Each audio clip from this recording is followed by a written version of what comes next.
우리에게 주신 하나님 말씀 구약성경 시편 84편 1절에서 5절 말씀이 되겠습니다.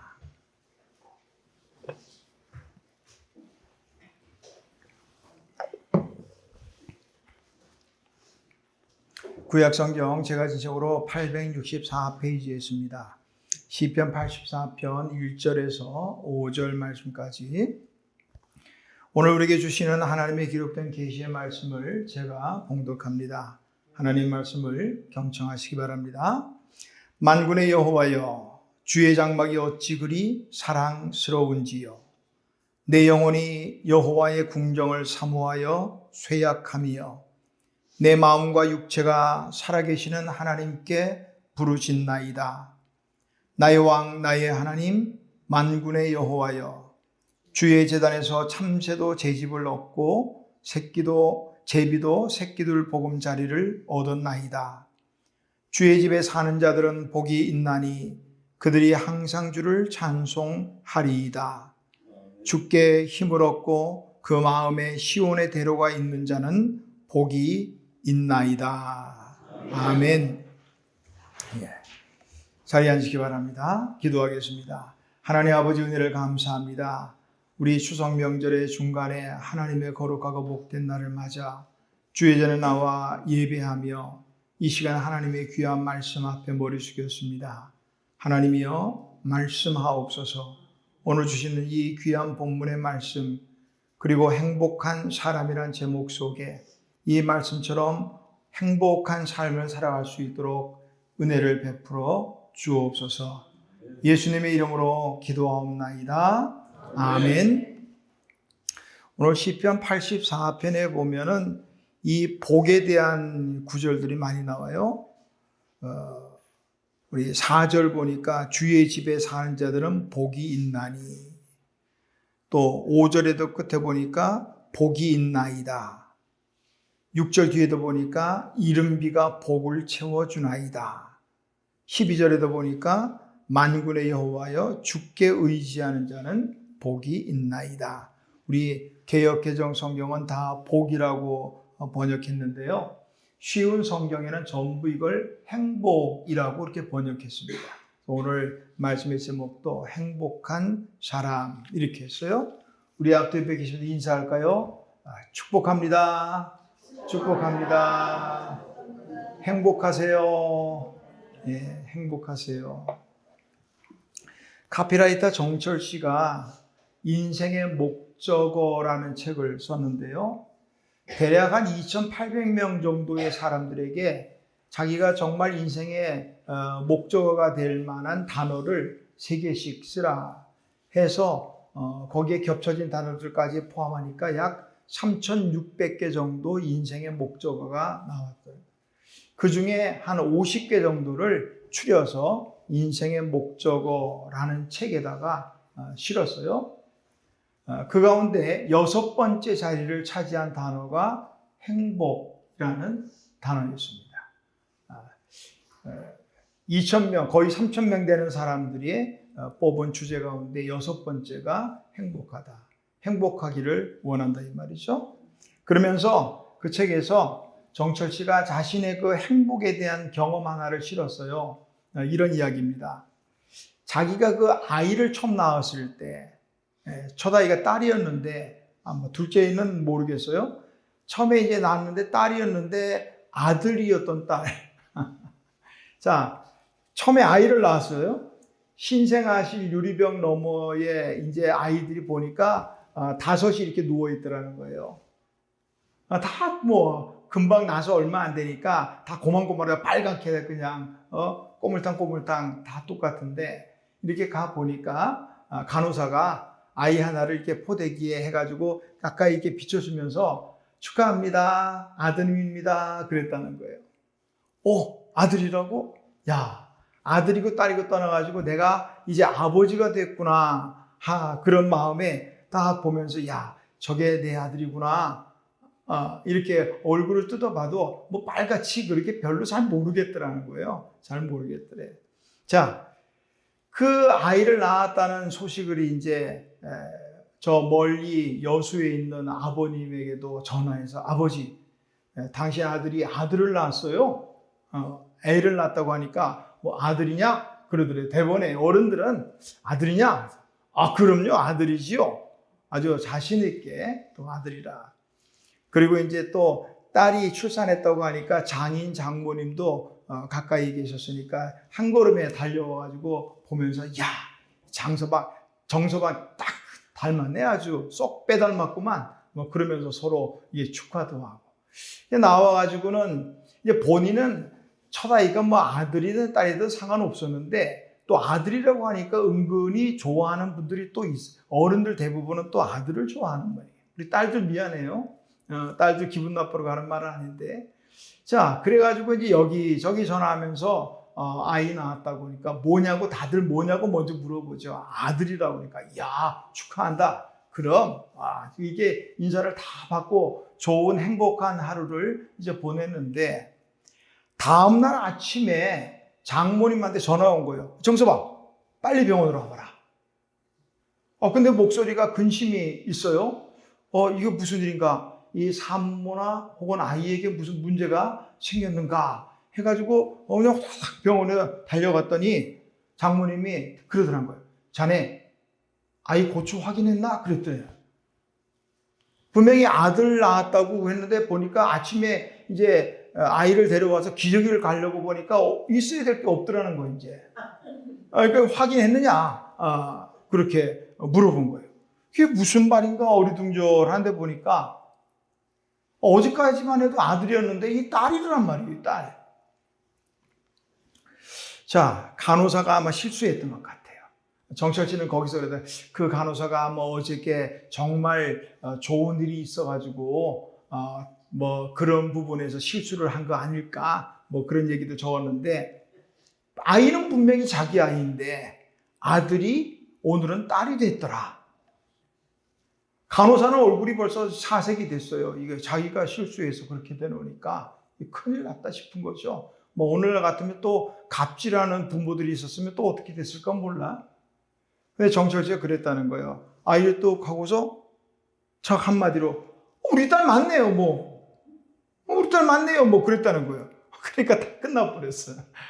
이게 누구의 잘못이냐 어쩌냐 다 따지기 전에 우리 딸 맞네요 뭐 한마디 했더니 다들 뭐 할 말이 없더라고요. 가장 밝게 웃은 사람은 간호사예요. 자신의 실수가 그 한마디에 다 덮어져 버렸단 말이죠. 정철 씨를 그러면서 그런 얘기했어요. 그 행복했던 순간들이 그 자그마한 실수 때문에 그 행복을 다 날려버릴 수가 있을까? 그러면서 그 글의 말미에 그렇게 썼어요. 우리를 찾는 행복과 불행은 둘 중 하나의 모습을 하고 있습니다. 조금은 불행한 행복, 약간은 행복한 불행. 이 둘 중에 하나라는 거죠. 무슨 말이에요? 조금은 불행한 행복, 그러니까 완전한 행복도 없고 약간은 행복한 불행, 완전한 불행도 없다. 이 말을 하고 있는 거겠죠. 추석 명절 연휴의 한가운데 우리 거룩한 주일을 맞았습니다. 남은 명절 우리 연휴 기간에도 복된 명절이 되시기를 바라고 오늘 읽은 우리 본문의 말씀 속에서 우리 행복한 사람이라 하는 제목으로 말씀을 나눠보려고 합니다. 행복한 명절에 행복한 사람은 어떤 사람인가? 자, 행복한 사람은 어떤 사람일까? 먼저 4절 말씀 보니까 주의 집에 사는 자들은 복이 있나니. 주의 집에 사는 자들은 복이 있다. 쉬운 성경은 이렇게 번역했어요. 주의 집에 사는 사람들은 행복합니다. 주의 집에 사는 사람들은 행복합니다. 우리 옆에 물어볼까요? 행복합니까? 주의 집에 사는 사람은 행복하다니까. 이게 주의 집이잖아요. 이 주의 집이라는 말은 1절 보니까 주의 장막이란 표현으로도 썼고요. 2절에 보니까 여호와의 궁정이란 표현 썼고요. 또 3절에 두 번째 줄 보니까 주의 제단이라고 썼고요. 그러니까 주의 집이라는 것은 하나님의 하나님의 장막, 예배하는 제단, 이 모든 것이 주의 집. 하나님의 사랑 다른 거 없어요. 간단하게 생각하자고요. 하나님의 사람이 정말 행복한 때는 어느 때냐? 돈 많이 벌 때? 뭐 건강할 때? 이거보다도 이 하나님의 전에서 예배하는 이 시간이 가장 행복한 시간이 되어야 될 줄로 믿습니다. 아멘. 국어사전에 보니까 행복에 대해서 이렇게 정의를 했더라고요. 생활에서 충분한 만족을 느끼며 흐뭇한 상태. 우리 명절 때 맛있는 거 많이 드셨죠? 많이 드시고 배불러서 좋다. 저는 요번에도 느꼈지만 얼마나 감사한지요. 정말 먹을 게 너무 많고 내가 배부르고 먹기 싫어 안 먹어서 안 먹는 거지요. 부족해서 못 먹는 시대가 아니더라고요. 얼마나 감사해요. 생각하면. 불과 3, 40년 전만 해도 이런 시대가 아니었거든요. 그러니까 이거 먹을 때마다 늘 감사한 생각이 듭니다. 자, 국어사전에서 사전에서 말하는 행복이란 간단히 말하면 욕구가 만족될 때 얻어지는 기쁨. 이게 바로 행복한 거예요. 그러면 한번 물어볼게요. 완전한 만족은 있을까? 이 만족할 때 오는 느낌, 그게 행복인데 인생에 정말 만족이란 있을 수 있을까? 만약 완전히 만족하다라고 생각한다면 철학자 아리스토텔레스는요, 착각이다. 그렇게 말했어요. 사람들이 행복이라고 생각하는 착각하는 것들이 있다는 거예요. 그러니까 아리스토텔레스는 몇 가지를 말합니다. 쾌락을 행복이라고 착각한다는 거예요. 쾌락 얻는 거 많이 있죠? 그런 것들을 행복이라고 착각한다는 거예요. 일반의 많은 사람들이 권세자에게 있어서는 명예를 얻으면 그게 행복이라고 착각한다는 거예요. 또 반면에 식견자, 그러니까 간단하게 말하면 학자들에게 있어서는 덕스럽게 그게 행복이라고 착각하고요. 사업하는 사람들은 많이 버는 것, 그게 행복이라고 착각한다는 거예요. 이게 철학자 아리스토텔레스가 한 말입니다. 한마디로 짝퉁 행복인 거예요. 착각하고 있어요. 하나님의 사람들은 그런 데서 행복을 느껴서는 안 돼요. 명예가 있다고? 돈 좀 벌었다고? 그거 행복 아니에요. 하나님의 사람들은 하나님의 집에 내가 있다는 사실만으로도 행복해야 돼요. 이번에 명절 맞아가지고 연휴가 또 졸지에 길어지니까 얼마나 많은 사람들이 해외로 나갔어요? 참 불쌍한 사람들이 여기 다 있네. 남들은 연휴라고 다 그냥 일주일씩 놀러 가고 하는데 어쩌다 우리는 운이 없는가 뭔가 주일이 이렇게 껴가지고 우리는 이건 연휴도 아니야. 그러나 행복하시기를 주님 이름으로 축원합니다. 하나님의 사람 이게 행복이라는 거예요. 남들만큼 완전히 일주일을 까놓고 놀지 않아도 하나님의 전에 이렇게 예배하는 이것 자체가 행복이라는 거예요. 시인은 진정한 행복이 뭔가 알기 때문에 지금 그 복에 대해서 말합니다. 이 주의 장막이 어찌 그리 사랑스러운지. 내 영혼이 여호와의 궁정을 사모하여 쇠약함이야. 쉬운 성경은 이렇게 번역했어요. 내가 여호와의 성전들을 애타게 그리워하다가 쓰러질 지경이 되었습니다. 3절 참새도 제 집을 얻고 제비도 새끼들 보금자리를 얻는 것처럼 하나님의 제단이 자신에게는 보금자리가 되었다는 거예요. 그래서 행복하다는 거예요. 그의 하나님의 전을 사모하는 마음은요, 10절에도 나타났죠. 주의 궁정에서 한 날이 다른 곳에서 첫날보다 나은즉 악인의 장막에 사는 것보다 차라리 하나님의 성전에 문지기로 있는 것이 좋다. 요즘 뉴스를 보면 불편한 뉴스들이 너무 많아요. 마약상, 불법 도박장을 운영하고 보이스피싱으로 남들을 그렇게 아프게 하고 그렇게 해서 검은 돈, 남들을 아프게 하고 얻은 그 돈 가지고 고급 외제 승용차 몰고 다니고 호화롭게 생활하는 그 사람들, 그거 오래 못 가더라고. 금방 잡히더라고. 또 전혀 행복해 보이지 않더라고요. 응? 사람이 하고 싶은 걸 못하면 병이 나요. 하고 싶은 걸 못하면. 성경에 보니까 아합이란 이스라엘의 왕이 나봇이란 사람의 포도원을 우연히 가다 보니까 너무너무 기름지고 좋았던 모양이에요. 나봇에게 그 포도원 나에게 팔아라. 내가 돈을 줄 테니까 팔아라. 그랬더니 나봇이 하는 말이, 이건 조상 대대로 하나님으로부터 내려온 땅이기 때문에 우리의 기업이라도 팔 수 없습니다. 그렇게 나온 거예요. 그 사람도 참 대단해. 왕이 팔으라는데 안 판 거예요. 그랬더니 아합이 어떻게 되느냐? 못 가지게 됐다는 그 생각 때문에 근심하며 식음을 전폐하며 들어누웠어요.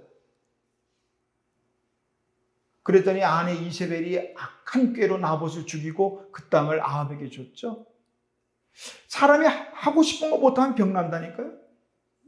먹고 싶은 거 못 먹으면, 보고 싶은 거 못 보면 쇠약해져. 그래서 먹고 싶은 거 생각이 나면요, 몇 시간 달려서라도 먹으러 가야 돼. 안 그러면 병 난다니까. 하고 싶은 거 못하면. 추석이라고 고향을 찾잖아요.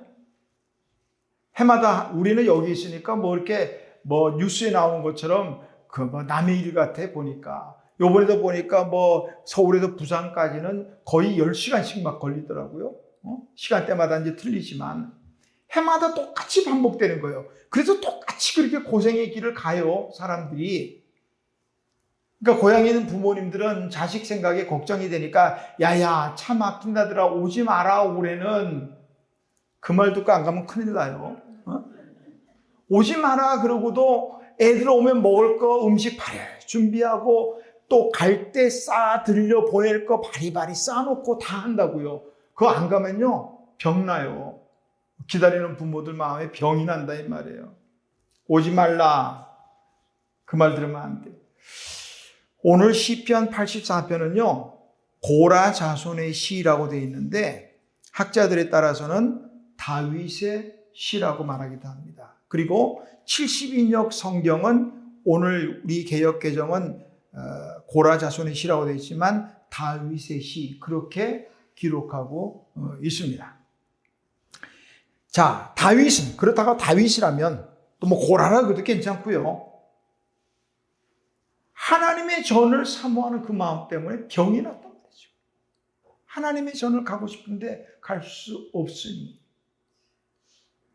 다윗의 다른 시에서도 보면 이런 유사한 내용들이 있어요. 시편 27편 4절에 보니까, 내가 여호와께 바라는 한 가지 일, 곧 그것을 구하리니, 곧 내가 내 평생의 여호와의 집에 살면서 여호와의 아름다움을 바라보며 그의 성전에서 사모하는 그것이라. 다윗의 소원이 한 가지가 있는데 뭐냐? 하나님의 집에 사는 것, 그 집을 사모하는 마음, 그거였단 말이에요.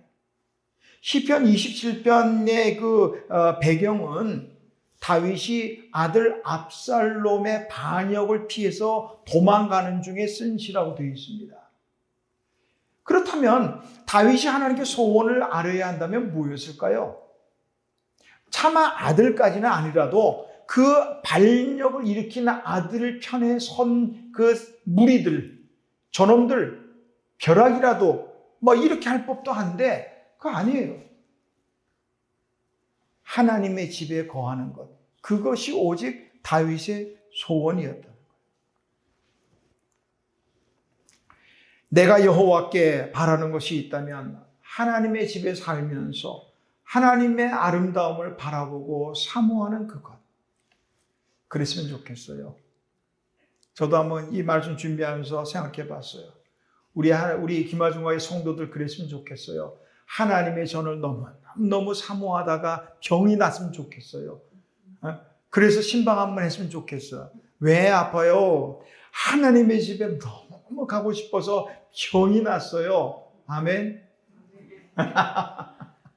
웃고 말지요. 하나님의 전을 이만큼 사모해야 되겠다. 하나님의 사람들은 그게 행복이어야 되고 그게 소원이어야 돼요. 조금만 뭐 빠질 만한 구석만 있으면 너무 편하게 빠져버려. 우리 추석날 이게 무거운 얘기인데 그렇지 않아요? 솔직하게 해보자고요. 조금만 무슨 이유만 되면 너무 편하게 빠져버려. 그러지 말자고요. 너무 불편해야 돼. 내가 어쩔 수 없이 빠질 수밖에 없지만 너무너무 괴로워야 된다고요. 목사 눈치 보지 말고 하나님에게 어떤 사람이 행복한 사람일까? 5절 말씀이에요.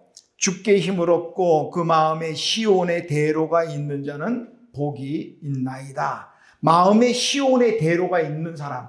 그 대로는 무엇을 향한 대로냐? 하나님을 향해 가는. 시편 84편에 별명이 있다면 순례자의 시편 이런 말이에요. 표준 세번역 성경은 마음이 이미 시온의 순례길에 오른 사람들은 복이 있습니다.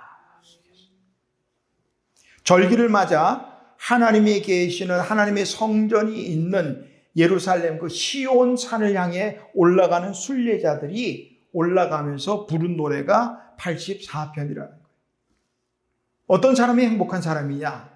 주님께서 주시는 힘을 의지해서 하나님이 계신 그 하나님을 향해 시온을 향해 나아가는 그 사람들이 행복하다 이 말이에요. 우리는 물론 시온산까지 가지는 않지만 주일을 맞아서 이렇게 하나님 몸된 예배당으로 나오는 걸음들, 그 걸음이 바로 행복한 걸음이라 이런 말씀을 하고 있어요.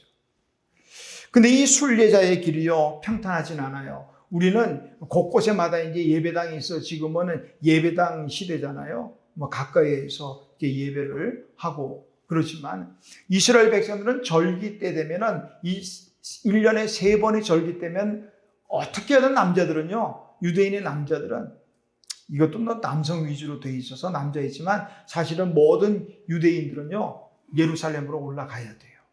예루살렘으로 다 1년에 3번씩은 가야 돼요. 그런데 뭐 예루살렘 가까이 있는 사람들 같으면은 뭐 큰 문제 없겠죠. 뭐 아침 차려 먹고 가면 그뿐이니까. 그런데 이스라엘을 제가 가보니까 뭐 그렇게 썩 크진 않아요. 우리 뭐 남한의 한 3분의 1 정도 밖에 안 되는데 남북으로 쭉 가도 뭐 한 2시간에서 3시간이면 다 갈 수 있는 거리입니다.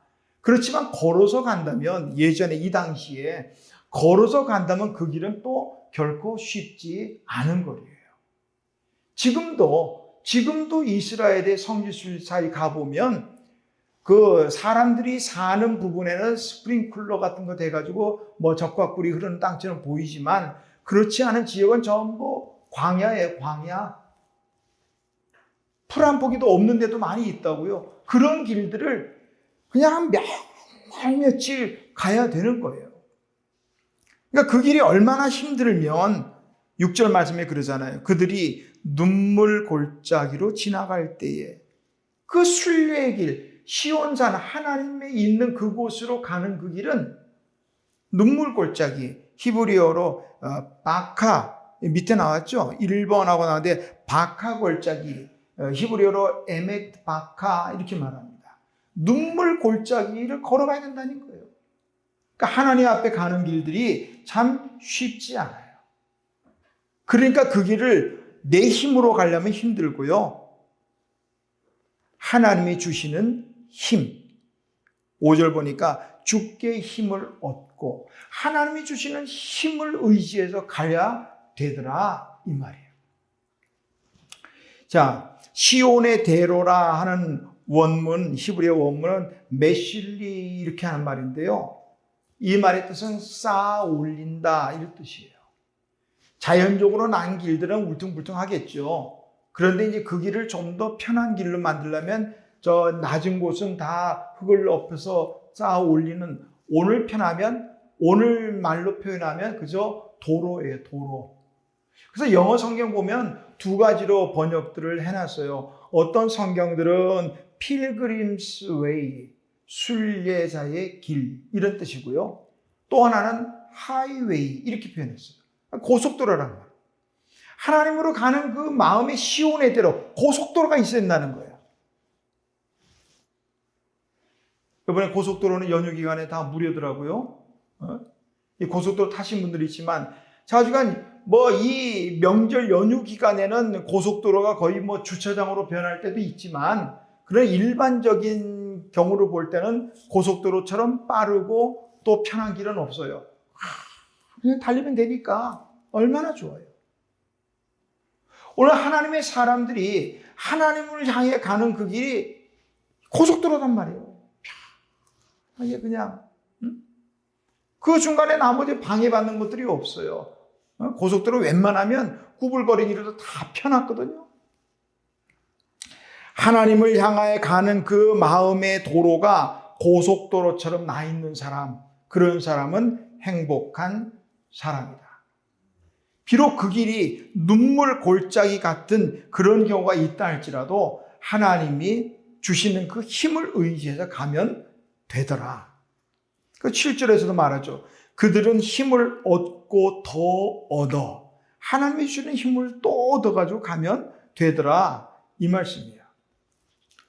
자, 추석을 맞아 귀성길에 오른 분들 보면 해마다 겪는 일이지만 요번에도 보니까 서울에서 부산까지는 9시간 10분, 또 목포까지는 9시간 20분, 이런 식으로 거의 평상시에 2배 이상의 시간들을 씁니다. 말이 9시간이지. 야, 우리 철원에 사는 사람들은 그런데 걸리면 정말 아마 답답해서 어떻게 될지 모르겠어요. 우리는 신호등도 별로 없어가지고 신호등에 쓰는 것조차 불편한 사람들이요. 서울이나 이 근처에 가면 그 신호등이 얼마나 많은지 아주 답답해. 그런데 그걸 9시간, 10시간씩 걸려서 그 길에서 있다. 얼마나 답답해요. 그래도 견디는 이유가 있어요. 그래도 곧 만날 우리 고향의 부모님들 생각하면 견뎌지더라 이 말이에요. 우리가 하나님을 향해 가는 그 길은 비록 눈물 골짜기 같지만 그러나 이제 곧 하나님을 뵙는다는 그 마음은 견디게 만들더라 이 말이야. 이제 조금만 고생하면 하나님 볼 수 있는데 무슨 걱정이야? 그런 사람이 바로 행복한 사람이다. 이 말씀을 하는 겁니다. 우리는 이미 하나님을 향한 시온의 순례길을 걷는 사람들입니다. 아멘. 걸으려고 준비하는 사람이 아니고 이미 걷고 있어요. 그 여정이 어디까지인지 모르지만 이미 걷고 있단 말이에요. 그런데 그 중에 어떤 분들은 안타깝게도 그 길에서 자꾸 벗어나는 분들이 있어요. 마음에 하나님을 향한 시온의 대로가 고속도로가 있어야 되는데 자꾸 곁길로 빠지는 분들이 있어요. 이유는 있죠. 요즘 고속도로 보니까 휴게소를 너무 잘 만들어 놨더라고. 그 휴게소 구경하고 그 휴게소에 맛있는 거 먹느라고 시간이 자꾸 지체돼. 그래. 근데 그러다가 아주 빠지는 사람이 있다니까요. 하나님의 몸된 교회, 하나님을 향해서 곧장 가야 되는데 자꾸 여기 빠지고 저기 빠지고 그러더란 말이에요. 그러면 안 돼요. 오직 하나님. 우리가 걷는 이 길이, 내가 걷는 이 길이 정말 하나님을 만나기 위한 하나님을 향한 시온의 대로인가 혹은 벗어나 있진 않은가 수시로 점검을 해야 돼요. 또 어떤 사람이 행복한 사람인가 12절의 말씀입니다. 만군의 여호와여 주께 의지하는 자는 복이 있나이다. 12절에서 시인은 하나님을 의지하는 자가 복이 있다 말합니다. 사람들이 의지하는 것들이 있어요. 물질이 행복을 준다고 생각하는 사람들은 물질을 의지하게 되어 있습니다. 그러니까 물질 만능주의 시대를 살아가고 있잖아요. 그런 사람들은 돈밖에 안 보여요. 지식이 전부라고 생각하는 사람, 참 지식이 행복을 준다고 생각하는 사람들은 이 배움에 정신 못 차려요. 거기에 빠져서. 사람을 의지하는 사람이라면 어떻게 하든 인맥을 넓히기 위해서 그러겠죠. 그러나 우리가 세상에서 의지하는 것들이 우리 인생에 전혀 도움이 되지 못한다는 사실을 깨닫는 데는요, 그렇게 오랜 시간이 걸리지 않아요. 성경이 말씀합니다. 귀인들을 의지하지 말며 도울 힘이 없는 인생도 의지하지 말라. 인생은 그 코에 호흡이 있다. 그거 딱 끊어지면 끝이라는 거예요. 의지할 수 없어요. 어릴 때는 부모님 의지합니다. 그럼 그 부모님이 언제까지 우리의 든든한 배경이 된다고 생각하셔요? 아니요. 어쩌면 지금 보면 오히려 지금 부모님이 나를 의지하고 있을 수도 있어요. 어느 정도 나이가 되면. 인생을 의지할 바가 못 된다는 거예요.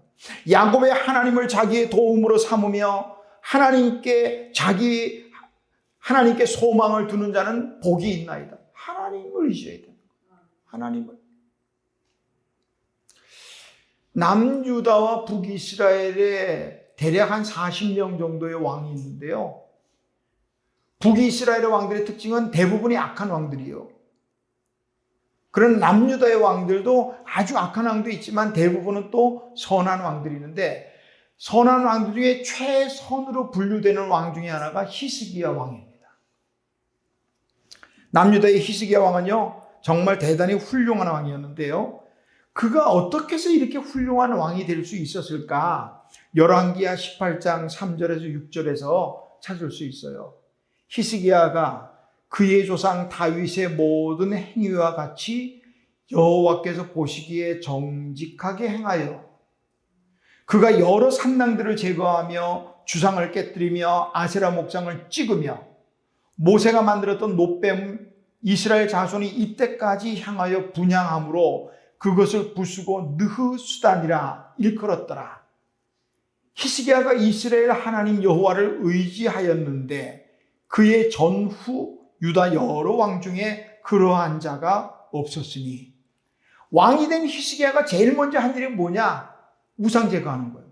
산당을 깨뜨리고 아세라 목상 찍어버리고 불태우고 심지어는 모세 때 만들어진 놋뱀, 우리 기억하시죠? 민수기에 나오는 이스라엘 백성들이 불평하다 불뱀에 막 물려 죽으니까 하나님이 놋뱀을 만들어 그 쳐다보는 자는 살겠다. 그때 만들어진 놋뱀이에요. 그런데 시간이 지나면서 그것이 우상이 되어버렸어요. 그 놋뱀이 무슨 특별한 효험이라도 있는 것처럼 마치 우리가 십자가 만지작거리면 저 천주교에 뭐 묵줄 이렇게 돌리면 뭐가 되는 것처럼 그렇게 우상이 되어버려요.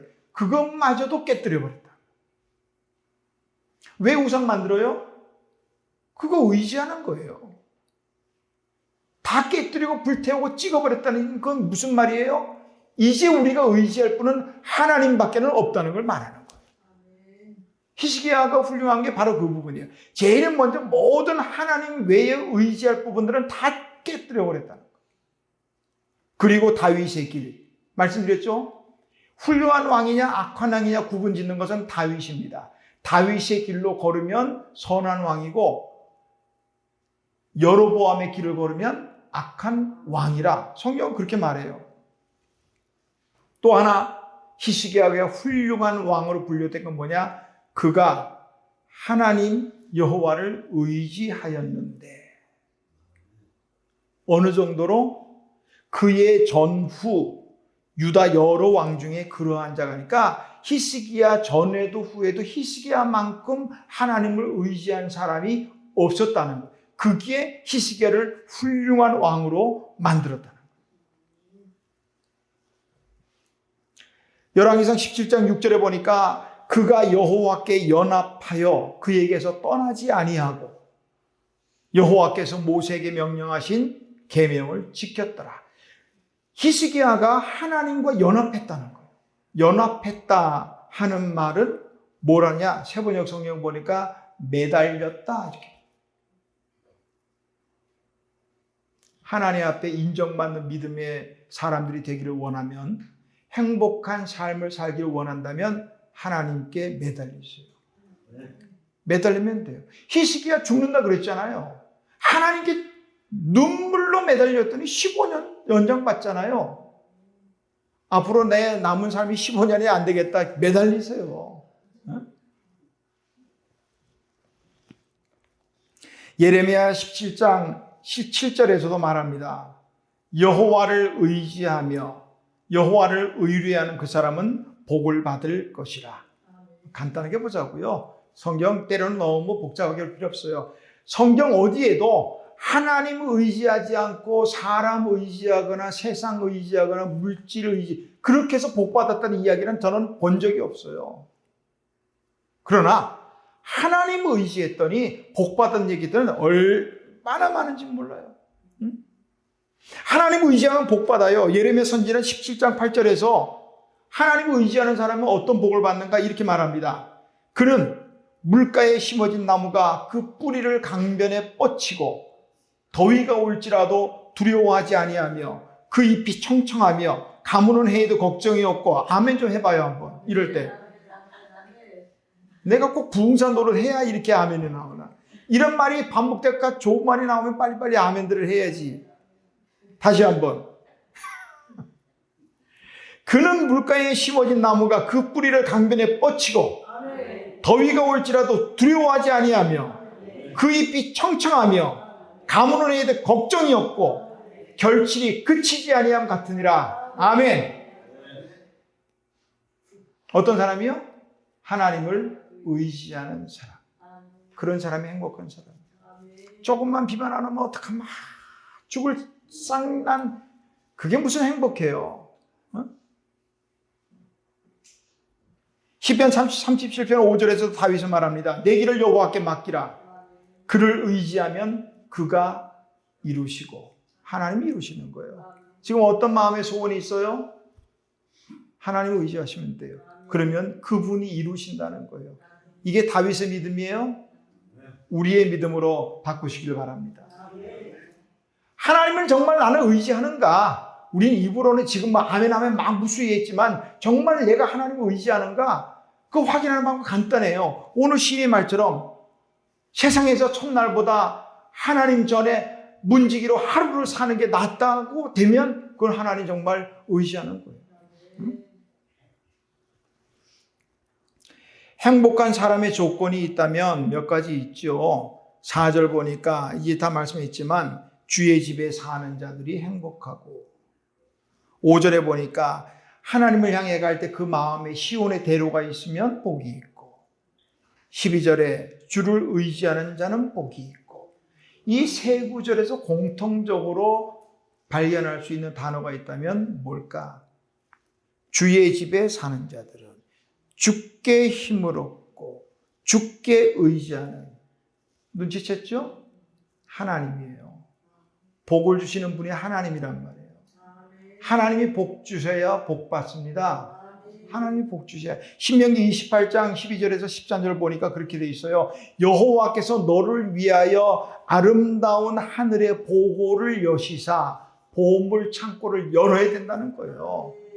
하나님이 열어주면 복 받는 거예요.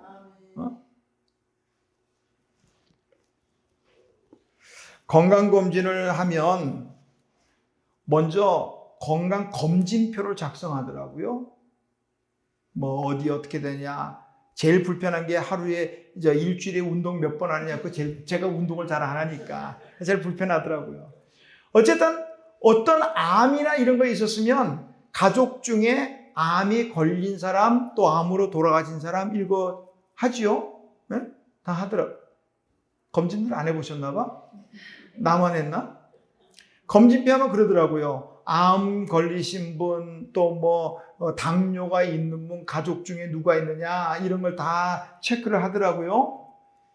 직계 가족 3대 중에서 2명이 같은 질병을 가진다면 그건 가족력 질병 이렇게 분류된답니다.